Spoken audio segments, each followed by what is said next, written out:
When you feel frustrated because your body is not losing weight like you expect it to, it is tempting to force your body to change by dieting harder and exercising more. However, if you push too hard, your body will push back, unleashing hard to control cravings that will pull you back to your old habits. In this video, I will share 4 hidden dieting mistakes that may be stopping your weight loss. The first hard to uncover mistake is what I will call running someone else's race. Many people will see results when they go on a diet, but get distracted by someone else's faster progress. There are many factors that go into how quickly your body will lose weight. Some of those factors are under your control, like how you feed and move your body.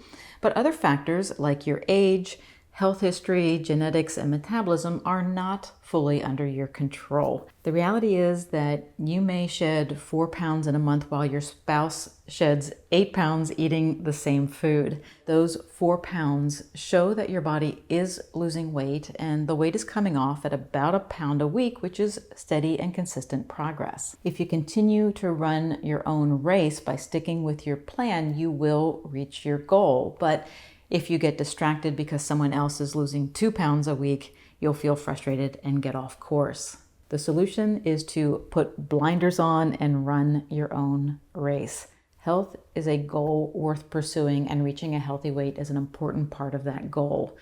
It might be true that some people have been genetically blessed with a speedy metabolism, but the spoils go to the one who stays in the game.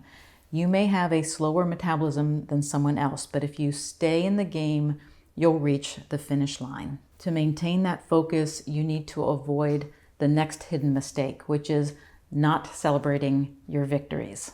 We are all creatures of habit. When we set out to reach a weight loss goal, it requires us to change our habits. Change is uncomfortable, and if your only benchmark of dieting success is the number on the scale, it is easy to get distracted and frustrated. Whether your goal is to lose the last 10 pounds or 110 pounds, it will take time and focus. You'll be happiest with your experience if you find ways to celebrate your progress along the way. And this isn't a new concept, but most of the time when we think about small victories in the context of weight loss, we think of things like our clothing fitting better. There's certainly nothing wrong with that. However, to tap into the motivation that keeps you going, it's helpful to think in a broader sense. One of the things that brings me joy is finding new favorite low-carb recipes. When I do, I see it as a victory because it adds enjoyment to my diet and it supports my long-term health goals. Another way to bring non-scale victories into your life is by setting and reaching a short-term goal. In my Freedom Weight Loss program, I encourage members to set 40-day short-term goals. I found that length of time works well because it's doable, yet it is long enough to produce noticeable changes. And some of those changes can become small victories themselves.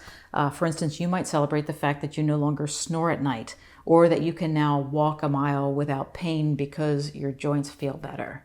It also helps to set up benchmarks to show how the efforts you are making are improving your overall health. For instance, when you are just starting out, ask your doctor to run an HbA1c test. This blood test is an indicator of how well you are managing your blood sugar over about a 3-month period. Consistently eating a diet low in sugar and refined carbs can lower your A1C and therefore reduce your risk of developing diabetes, which is a huge victory. It is one thing to see a lower number on the scale, but seeing a better number on your blood work is even better.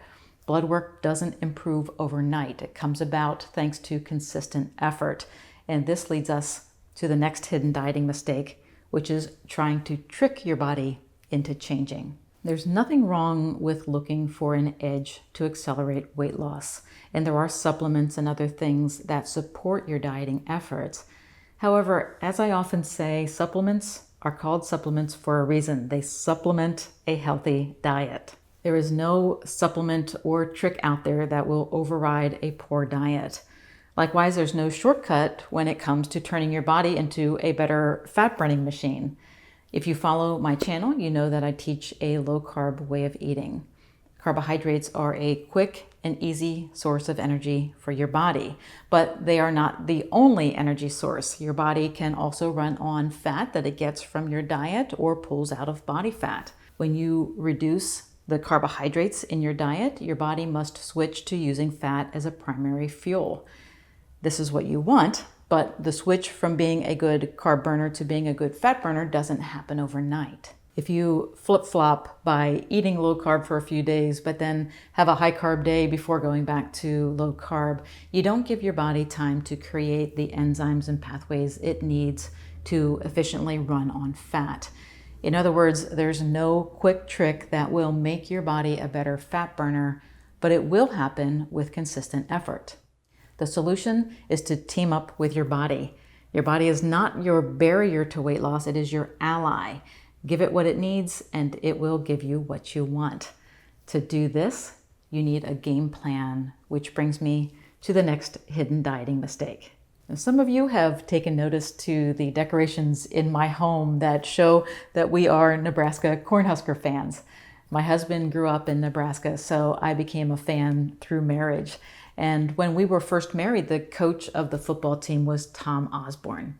Now, even the Oklahoma fans from that era must admit that he produced tremendous results year after year. Part of the secret of his success was due to the fact that he scripted out the first 10 to 15 plays of each game and ran them even if they were not working. In other words, he had a game plan and he stuck with it. By doing this, he learned what worked and what didn't.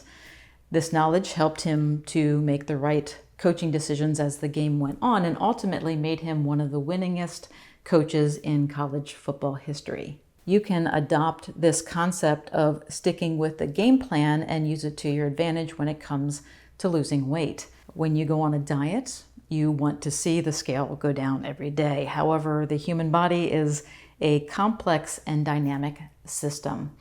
You may have done everything right yesterday, yet when you step on the scale today, there was no change. You'll keep yourself on track if you do like this coach and just keep going. If you have a well-formulated plan, keep following it. You might not see weight loss every day, but if you take a step back, avoid reacting, and stay consistent, you will reach your goal. If you need a way to get your diet on the right track, you can download my free 0123 strategy. More than 80,000 people have already downloaded it, and it will help you get your game plan in action. It also comes with a 4-part video series that is not available here on YouTube or any other social media platform. That video series will show you how to set short-term goals and create a plan that is easy to follow, enjoyable, and effective. Those 3 E's are the 3 elements that lead to long-term weight loss success. You can type drbeckyfitness.com/free into your internet browser for those materials, or click on the link in the description area below this video. Before you go, please click the subscribe button and the bell icon so that you are alerted when my next video is released. Till then, have a great week.